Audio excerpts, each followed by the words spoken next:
This happened just a few weeks ago. I'm 35 and I'm a freelance graphic designer. When my uncle died, I found myself sorting through his old house. It was a big, creaky Victorian full of memories I didn't know I had. I didn't know what I would find. The first night I stayed up late. The house felt cold, even for March. I began sorting through boxes in the attic. I stumbled on old photographs and dusty trinkets. Nothing seemed significant until I found a dusty old ledger tucked behind a box. I opened it carefully. Pages filled with names stared back at me. They were debts owed to my uncle. One entry caught my eye. It had initials I recognized, but from a name that made my stomach drop. It was the name of a local figure people whispered about, someone my uncle never mentioned to me. I should have closed a book right then, but I didn't. Around midnight, I heard something. A whisper? No, just the wind, or so I told myself. The chill crept up my spine. I shook it off and returned to the ledger. As I read, I felt eyes on me. A prickling sensation crawled up my back. I couldn't shake it. I decided to take a break. I walked to the kitchen, trying to push the unease out of my mind. I noticed a shadow move past the window. My heart raced. I knew it was silly, probably just a raccoon. I approached the window slowly. Nothing was out there. I wanted to dismiss it and head back to the ledger, but then I noticed something behind me. I turned quickly. My heart stopped. For just a second, I saw my uncle, standing in the shadows. Did I imagine it? I blinked hard, but the image wouldn't fade. I thought I heard my name being called softly from the hall. I ran to check, but found nothing. The house was empty. I felt so cold. I glanced back at the ledger. My hands trembled. I couldn't read anymore. Then a loud crash echoed through the house. Panic surged as I rushed to see what happened. My heart pounded painfully. I wasn't alone. I felt a tightness in my throat. My mind raced. What did I uncover? As I thought about it, I didn't want to believe it. My uncle's debts were tied to the supernatural. He never said a word about it. I remembered the whispers and the shadows. What had I brought back from the attic? With a deep breath, I stepped cautiously back into the attic. Something was watching me, waiting. Suddenly, I saw my uncle again. "Mark," he said. I froze. He looked real, but before I could say a word, he vanished. I stood there, breath caught in my throat. My chest felt tight. I wanted to run, but I felt rooted in place. I thought about the ledger full of names. I didn't know what to do or what he wanted. I felt like I had stepped into a nightmare, and the dread sank deeper as I realized I had awakened something in that house. I spent the night in a restless fog, half listening to the creaks and groans of the house. Sleep evaded me, shadows flitting across the walls as my mind replayed the image of my uncle. Was it really him? Or was it just my imagination running wild? The ledger sat heavy in my bag, as if echoing the secrets I desperately tried to ignore. Morning light seeped through the dusty windows, casting pale beams across the attic. I felt a half-hearted urge to leave the house, to call a friend, or even to drive away and pretend none of this happened.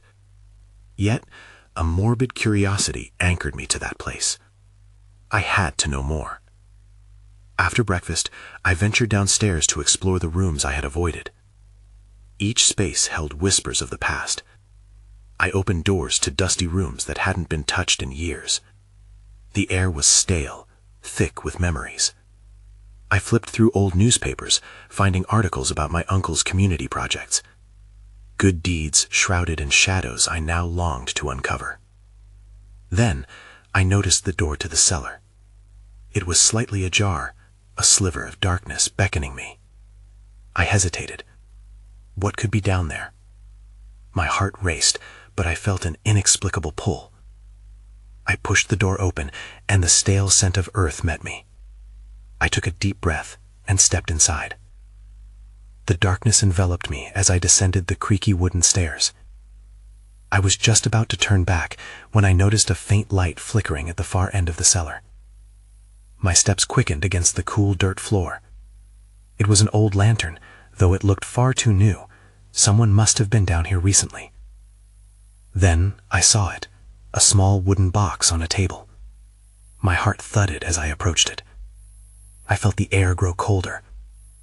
It was as if the temperature dropped suddenly, a chill creeping down my spine.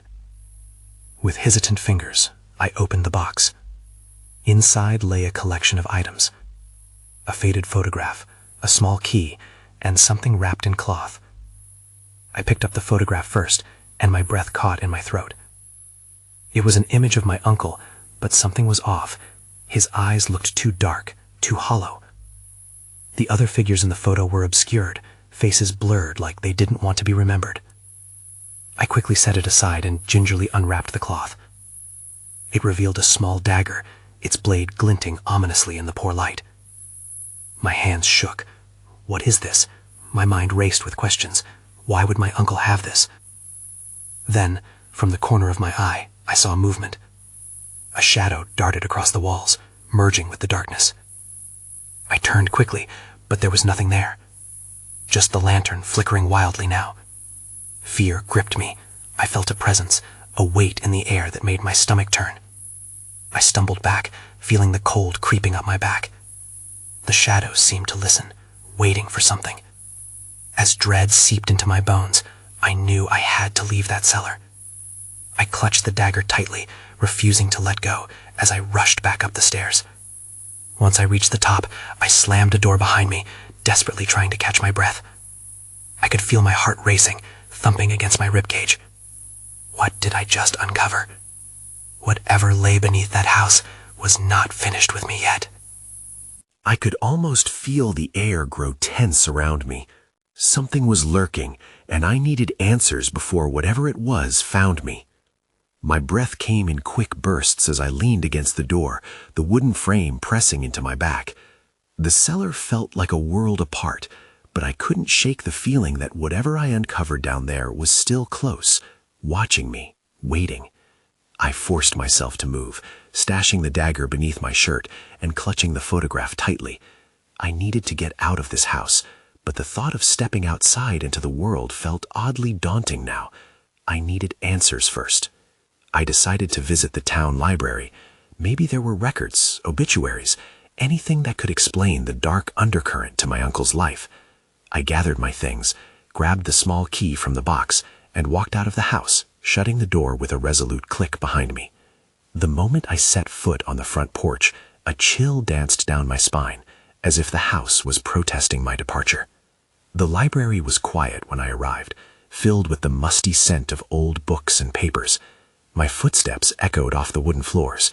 I made my way to the history section, skimming through titles about local figures, tragedies, and forgotten lore. Money for the community and a smiling face. Was that really all there was to my uncle? I delved into newspaper archives, the crackle of aging pages filling the silence around me. That's when I saw it, tucked between two ads, an article about a tragic fire. It was in memory of several families who had lost their lives, including my uncle's own brother, my father.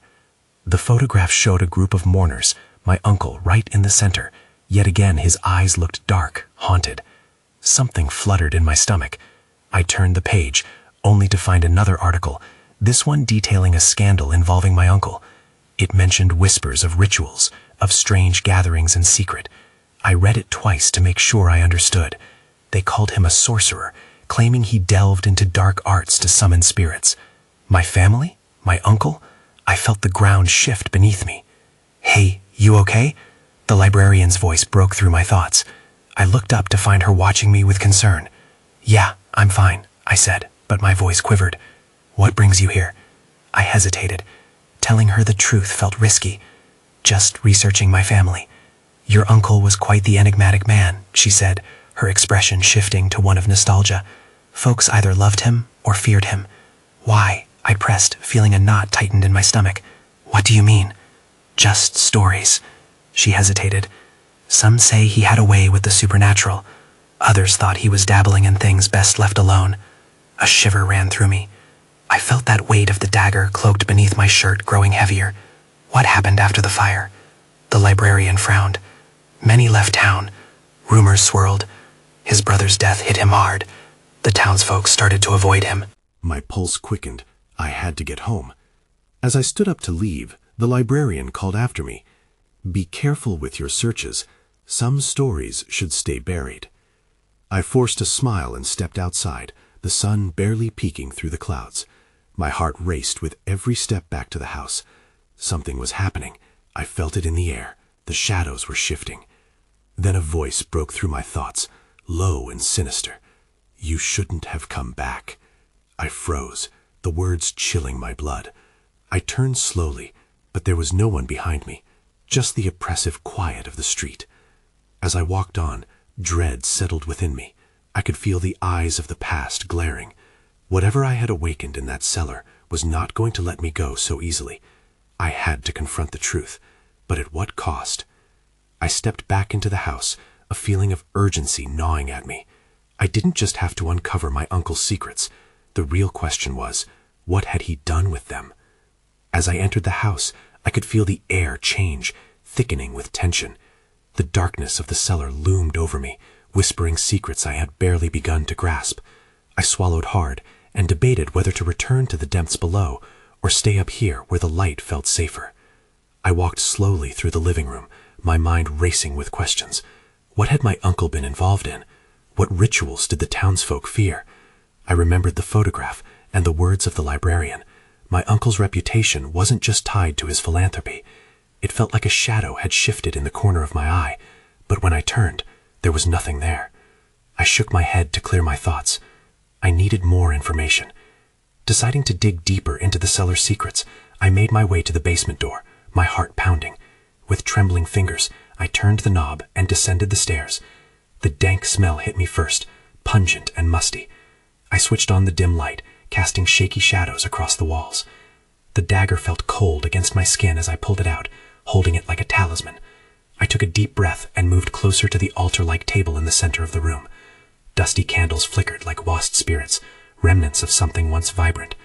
Odd symbols were etched into the surface, their meanings dancing just outside my comprehension. A sudden sound made me jump, a scrapping noise coming from the far corner. I stood frozen, eyes wide, every instinct telling me to turn around and run. But something held me there, a mix of fear and curiosity. "Who's there?" I called out, my voice stronger than I felt. Silence. I stepped closer, my breath shallow. That's when I noticed a strange wooden chest half hidden behind a stack of crates. It looked ancient, with carvings that resembled the symbols on the table. My pulse raced. What if it contained answers? I knelt and pried the lid open. Inside, it was filled with parchment and small trinkets, jewelry, coins, and a tattered journal. I pulled out the journal, its pages yellowed and frayed with age. This could be it. I flipped it open, scanning the handwriting. My blood ran cold as I read lines about a pact made with the other side. My uncle had engaged in some sort of transaction, one that promised power but demanded a terrible price. I felt dizzy as realization hit. He hadn't been trying to fend off the spirits. He had invited them in. The sudden sound of footsteps echoed from above, crunching on the floorboards. I froze again, my heart racing. "Hello?" I whispered, but my voice was barely audible. The footsteps paused. Panic gripped me. Someone was in the house. I closed the journal and shoved it into my bag, gripping the dagger tightly. The footsteps continued, moving closer. I had to make a decision. Stay hidden here and risk discovery, or confront whatever had come for me. Feeling a surge of adrenaline, I backed away from the chest but felt the weight of unseen eyes pressing down on me. Whatever lurked upstairs didn't seem like the friendly neighbor. I turned and darted toward the stairs. As I reached the bottom step, I heard a low chuckle. The voice sent shivers down my spine, and for a fleeting moment, I thought I recognized it. Come out, wherever you are," the voice taunted. That's when I realized whatever haunted my uncle was now hunting me. I needed to escape, but deep down I knew this chase was only just beginning. The air felt heavier as I raced up the stairs, heart pounding in my ears. I glanced back, half expecting to see a figure emerging from the shadows of the basement. Instead, there was just darkness. I reached the door and pushed it open, stepping into the hallway. Silence enveloped me, but I could still hear my heart thudding. I needed to think. Where could I hide? I rushed to the living room, scanning for somewhere safe. The house was too bright, too open. There was no way I wouldn't be seen if someone came barreling down the stairs. Then I remembered the closet. I dashed across the room and squeezed into the small space, pulling the door half closed. The sounds of my breath echoed in the confined space, making me feel trapped. I pulled the dagger close, reminding myself I wasn't completely helpless. The footsteps grew louder, moving down the stairs. Each creak sounded like a warning bell, and I held my breath, straining to listen. I could hear the soft rustling of fabric, a whisper that felt wrong. Something was shifting in the air, and I could almost taste the tension. "Where are you?" the voice called out again, taunting and smooth, like a snake unfurling its body. It was definitely familiar, but that only confused me more. I pressed my hand to my mouth, desperate to stifle any sound. Suddenly, the footsteps stopped right outside the closet. My heart nearly seized. The door handle rattled slightly, and I fought the instinct to bolt. I needed to stay still. I had to fight the fear clawing at me. "Come on, don't be shy," the voice taunted again. "I just want to talk." I wanted to scream. Talk? What could it want to say? But I took a breath, one shaky breath. There had to be a way out. And then I heard it, a soft thud against the wall, like something heavy had dropped. It startled me, pulling my attention momentarily. My palms were sweaty as I waited, but nothing happened. The oppressive silence returned. I peeked through the crack in the closet door, my heart racing. The hallway was empty. I held my breath longer, hoping I hadn't made a mistake, but the longer I waited, the more my instincts screamed at me to act. I pushed the door open just a crack. Nothing. I slipped out, knife in hand, ready to defend myself if needed. The hallway was still eerily quiet. I stepped forward, looking for any sign of that voice. But then I saw it, a shadow moving across the far wall, darting from one room to the next. My stomach dropped. Someone, something, was here. That's when I remembered the journal. What if it held a way to stop whatever was hunting me? I couldn't run into that shadow without knowing more. I needed to find it. And then I heard laughter again, closer this time. "If you won't come out, I'll have to come for you," it called, with a mock cheerfulness that sent chills through me. The singing of danger rang through my head. I couldn't stay here. I needed to get out of this house, but wherever I turned, that shadow seemed to anticipate my move. Just as I spun to flee, the closet door slammed shut behind me. I felt the weight of the closet door press against my back, trapping me. Panic surged through my veins. I should have known better than to rely on a flimsy hiding place. The laughter faded, but the tension in the air grew thicker. I braced myself against the door, pushing until I heard a faint click. It opened just enough for me to slip through. I emerged into the dim hall, adrenaline coursing. If the shadow was still lurking, I had to be smart. Just then a flash of movement caught my eye, and I ducked back against the wall, heart racing. The shadow was darting between rooms, its form barely visible but unmistakably there. I needed to figure out its next move. A thought struck me, and I raced back to the living room, the place where I'd seen the journal last. If it held answers, I had to find it. I turned on my heels, keeping my knife ready. As I neared the coffee table, desperation clawed at me. The journal was gone. My breath caught in my throat. I could feel the panic trying to pull in me again. It had been right there. How could it just vanish? I pushed aside the clutter, hoping against hope that it was hiding beneath something. I glanced back at the hall, feeling eyes on me, but there was only silence. Then there was a soft rustle from the darkened kitchen. My heart skipped. I edged closer, peering over the counter. The room was still, but the air felt charged. Would I dare call out? "Hello? Is anyone there?" My voice trembled, hardly above a whisper. No response came, just an unsettling silence. That's when the kitchen light flickered ominously. I blinked hard, trying to shake the image of my imagination. Maybe it was just a wiring issue, but with everything happening, paranoia churned inside me. I couldn't wait around to find out. I stepped away from the counter, feeling my way back towards the hallway. But then the door from the kitchen swung open. It crashed against the wall, and I froze. Standing there was a silhouette against the light spilling from the room behind, a dark figure, tall and unmistakable. "You're not very good at hiding," it purred, with that same mock tone. I could barely make out the features, but I felt the familiarity deepen, connected to an unsettling past. Anxiety twisted my stomach. "I know your voice!" I shouted, my pulse hammering. "Why are you doing this?" The figure stepped forward, the shape becoming clearer. "Because it's time to pay what's owed." The words rang out like a bell, chilling my bones. I didn't know how to respond. My mind raced as I glanced over my shoulder. Behind me, the shadows danced like wraiths. I needed to escape. In that moment, I heard another sound, a soft thump from the living room, a sound that both frightened and intrigued me. I turned back to the figure. "What do you want?" Without waiting for an answer, I bolted past it, heart racing, and headed back to the source of the thump. Maybe there I would find the journal or a way out. But as I approached the living room, the shadows seemed to stretch and shift, wrapping around me like a dark cloak. That's when I saw it, the journal lying open on the floor, pages flipping wildly like angry wings. I rushed for it, but a chill shot down my spine as I noticed something else. Scribbled in the margins were names I recognized but didn't want to remember. Someone was in the house, and now I was closer to finding out why. I lunged for the journal, the names catching my eye like daggers. They were all there, relatives, old family friends, people who had drifted away from my life. But alongside their names were notes, cryptic symbols, and dates crossed out like curses. I felt a chill creep over me, a haunting presence tightening around my throat. As I flipped through the pages, a sound echoed through the house. First, a whisper, almost imperceptible. My blood ran cold. It sounded like my name. Marissa. I froze, heart racing. The voice was familiar and laced with a haunting sorrow. I looked up, scanning the living room as the shadows shifted in the corners. I knew I wasn't alone. Suddenly, the air felt heavy, thick with something unspeakable. Marissa! The voice called again, sharper this time. I dropped the journal, clenching my fists around the blade. I wanted to run, but the urge to uncover the truth held me captive. I took a shaky breath and stepped further into the living room, eyes glued to every flicker of movement. My mind raced back to the last time I heard that voice, my uncle's voice, at his funeral, surrounded by whispers of regrets and debts. "Why are you here?" I shouted into the thickening silence, my voice trembling. "I came back to settle things," the voice replied, this time lingering in the thick air like fog. It drifted through the room, almost a part of the shadows. The shadows began to morph, taking shape. My uncle's figure appeared, translucent and twisted, his expression a grim mask. I stumbled back, grasping for words, the journal still on the ground behind me. You shouldn't be here. You left me to rot," he said, his voice echoing with hurt. "The family turned away, and now you're the last one standing. It's time to pay."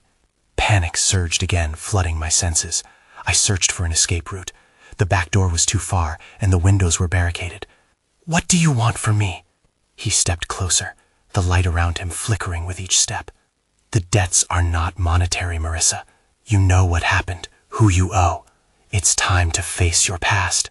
I shook my head, memories flooding back, whispered family secrets, resentful glances, dark bargains whispered in the night, a heaviness I had tried to forget.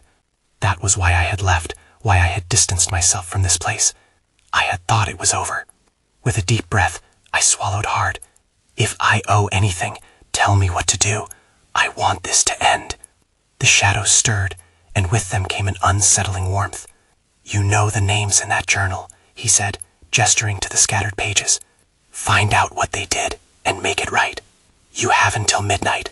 Then the room fell silent, the figure wavering like a mirage before it disappeared, leaving only the cold darkness in its wake. I stood there, trembling. Minutes stretched, and then a new sound grasped my attention, a creaking floorboard that felt too familiar. Someone else was in the hallway, watching. Heart pounding, I glanced toward the sound, dread filling my chest. I wasn't alone anymore. The door slowly opened, and I braced myself for whatever, whoever, awaited. I peered toward the door, heart hammering in my chest. The shadows pooled around the partially open door, the hallway beyond shrouded in darkness. A silhouette emerged. A figure stepped carefully into the light, and my breath hitched in my throat. It was Chris, my childhood friend. His eyes, wide and frantic, searched the room. "Marissa, are you okay?" I barely registered his words. "Chris, you shouldn't be here," I whispered. "It's not safe." He stepped further inside, the door clicking softly behind him. I was worried. I couldn't just leave you alone after everything.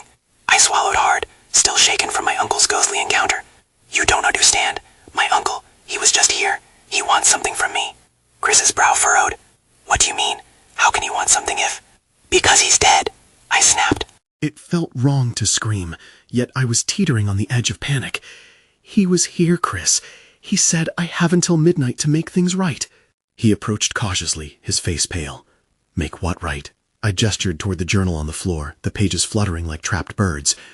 "The names in there, everyone I lost contact with. There are notes. I have to figure out why." Chris knelt beside the journal. He picked it up, flipping through the pages. "These dates, a lot of them are crossed out. What does it mean?" "I don't know yet," I exclaimed, frustration bubbling over. "But my uncle, he was angry. He said I owe something. I have to face my past, and he didn't say what would happen if I don't." A sudden crash echoed from the kitchen, sending icy fingers down my spine. I jumped, nerve-wracked. "What was that?" Chris stared at me, fear etched on his face. "I don't know, but we should get out of here." "No, I can't just leave.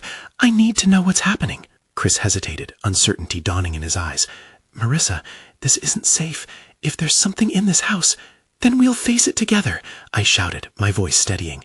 He seemed to consider it for a moment before nodding slowly, though his fear was palpable. All right, let's figure this out, he said, gripping the journal tightly. As we moved cautiously toward the kitchen, I could feel the air grow colder. The shadows flickered around us, dark and restless, as if alive. Every step felt weighted. Each sound echoed like a warning. Just as we reached the threshold, an object flew past us, crashing into the wall with a shatter. My heart raced. Did you see that? Chris looked pale. We shouldn't be here. Before I could respond, a figure emerged from the darkness, but it wasn't my uncle. It was a woman. Her eyes were hollow, her mouth twisted in a strange grimace. You think you can unravel the past, she rasped. I froze, my fists clenched around the journal. Who are you? You have until midnight, dear. Her voice crawled into my mind, a sharp whisper of dread. Or you'll join the rest of them. With that, the room darkened further, shadows pressing in. Chris shouted, and I grabbed his arm, yanking him back as the figure dissolved into the air. But the weight of her words hung over us. Something was coming for us, and time was running out. I felt my breath quickening again. The countdown had begun. The kitchen felt different now. The air was thick, almost suffocating. As Chris and I stepped inside, I could still hear the echo of the woman's words swirling in my mind, about midnight and joining the rest of them. Marissa, Chris said, whispering as if the sound might trigger something. What if we just left? We could call someone, get help. I shook my head, the journal clenched under my arm. No, I have to know what this is about. If there's a chance to set things right, I can't walk away. Chris sighed heavily, his breath visible in the cold air. All right, but we need a plan. We can't just wander around aimlessly. I glanced around the kitchen. It looked normal, at least as normal as it could under the circumstances. But there was an unsettling stillness. The shadows in the corners danced, and the flickering light overhead gave everything a haunted feel. Let's check the pantry, I suggested. There might be something there that explains more. As we approached the pantry door, I hesitated. It was slightly ajar, creaking gently as if inviting us to investigate. Chris stood close, ready to back me up, though I could see he was losing confidence by the second. I pulled the door open wider and peered inside. It was dark, the only light spilling in from the kitchen. Canned goods lined the shelves, but something caught my eye, a glint of metal among the jars. I reached in, my fingers brushing against something cold and heavy. I pulled it out. It was a key, worn and rusted, but distinct. Chris, look at this, I said, holding it up. What do you think it unlocks? Chris furrowed his brow, but he looked intrigued. Maybe it's for a locked box or something in the house? I thought of the attic. There are a few old trunks up there. It could be something important. Suddenly, a loud crash echoed from the living room. We both jumped, adrenaline surging through me. What was that? Chris asked, his voice trembling. We need to go check, I said, pushing aside the fear creeping back into both of us. I tucked the key into my pocket and moved towards the door. I could hear low, muffled sounds. It was like someone or something was shuffling about. Chris followed close behind, our shadows merging under the faint kitchen light. When we stepped into the living room, everything felt different. The furniture was out of place, as if an invisible presence had rearranged it just a moment before we entered. This is wrong, Chris murmured. As I stepped further inside, my gaze landed on the fireplace. There was something lying in front of it, something that didn't belong. I approached cautiously, and my stomach dropped when I saw it was an old photograph, curled at the edges. I picked it up. The faces were familiar. My uncle with a woman I didn't recognize, standing near the same house. Their expressions were grave, eyes dark and filled with secrets.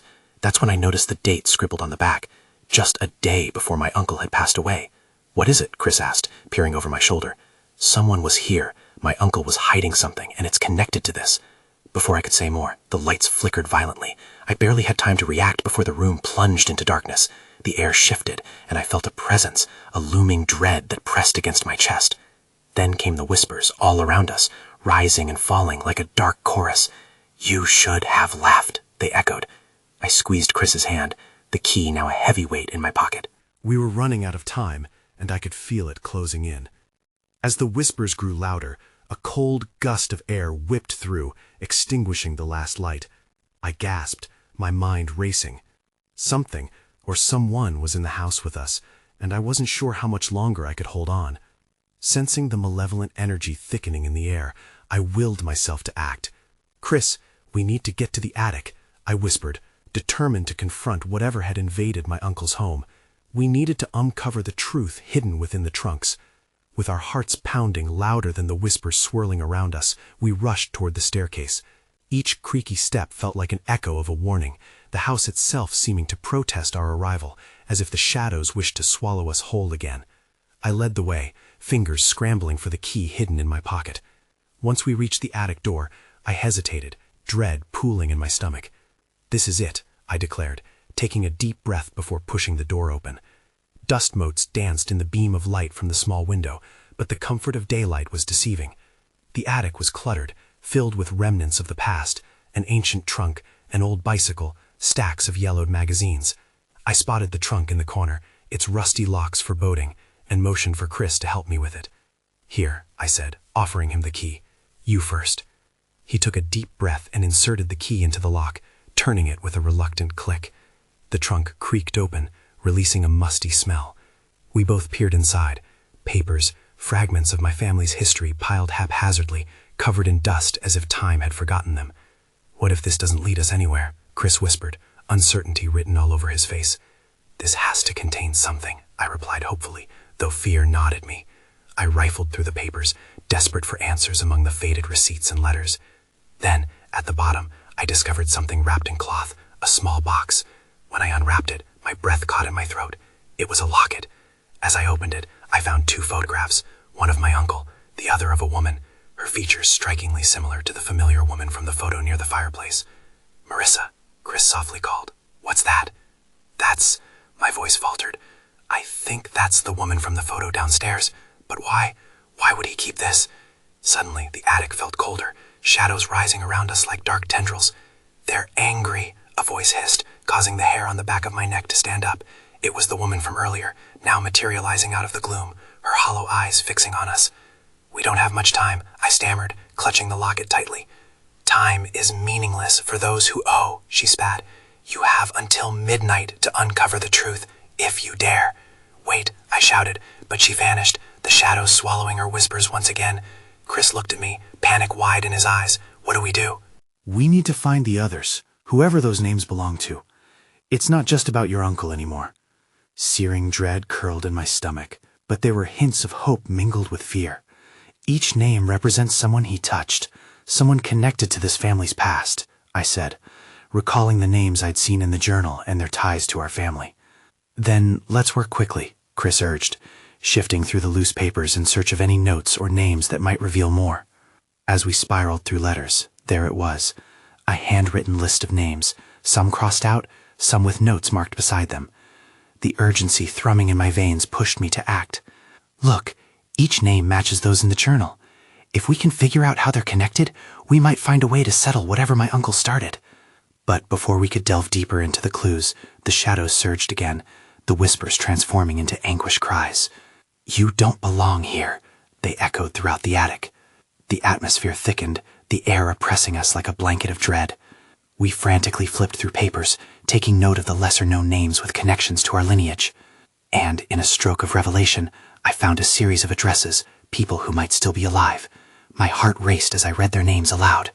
If we can find these folks, we can gather their stories and maybe push back against whatever curse my uncle invoked. "Let's go," Chris shouted, adrenaline turning his fear into determination.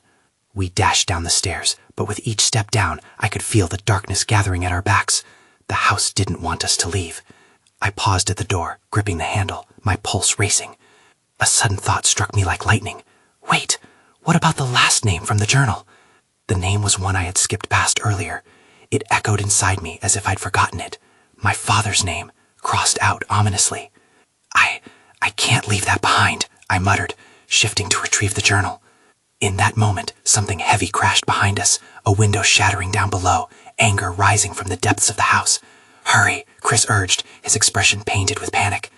I snatched the journal from the table, glancing back one last time, dread creeping into my bones. Whatever my uncle had left behind was intent on keeping secrets buried with him. We burst through the door and sprinted outside. The air felt fresh, almost electric, but the shadows still loomed around the house. I took a breath, searching for clarity. "I have to confront this," I murmured. The unyielding weight of what lay ahead tightened in my chest. "I don't want to lose anyone else," I told Chris, who squeezed my arm. "Tonight we'll make our stand." But deliverance came with uncertainty. I still didn't know if the answers would bring closure, if I'd find a way to break this cycle, or if I was merely delaying the inevitable. My heart thudded as I looked back at the looming edifice that had consumed so much. I realized some questions would remain unanswered, but in the shadows lingered a path we had yet to uncover.